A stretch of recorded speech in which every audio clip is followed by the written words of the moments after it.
ये वीडियो मैं बड़े दुख के साथ बना रहा हूँ, मेरी बात पूरी सुन लेना।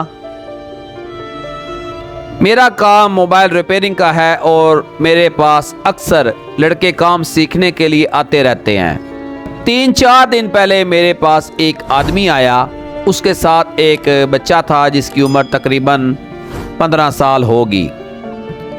उस आदमी का कहना यह था कि इसका वालिद फौत हो चुका है और ज़रिया आमदन नहीं है बिल्कुल, तो प्लीज़ आप इस बच्चे को गाइड कर दें ताकि ये ज़रिया आमदन कमा सके, यानी कि अपना कोई कारोबार स्टार्ट कर सके।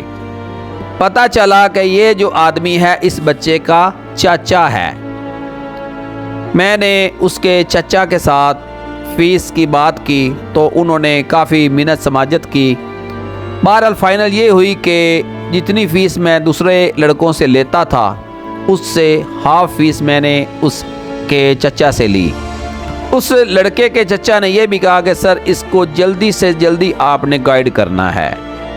बहरहाल 2-3 दिन तो वो काम करता रहा और आज उस बच्चे ने जो बात की उसका जवाब आपने देना है।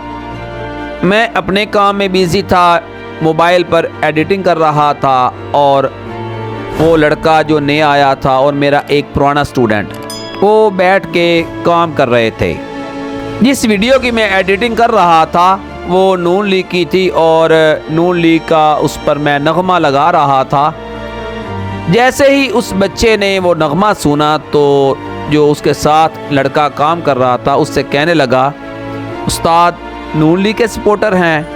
तो लड़के ने कहा हाँ जी। तो उस लड़के ने कहा कि उस्ताद का लीडर भी चोर और हमारा उस्ताद भी चोर।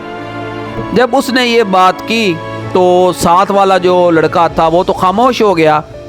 उसके जाने के बाद उसने मुझे बताया कि सर जी वो जो नया स्टूडेंट है वो आपके बारे में इस तरह बात कर रहा था। प्यारे दोस्तों, फैसला आपने करना है कि एक तो उस बच्चे का जो चचा था वो मिन्नत समाजत कर रहा था कि ये बच्चा किसी काम के काबिल हो जाए। इस बच्चे ने जो उस्ताद के बारे में बात की, इसकी तरबियत किसने की? क्या इस तरह की तरबियत से इंसान कामयाब हो सकता है?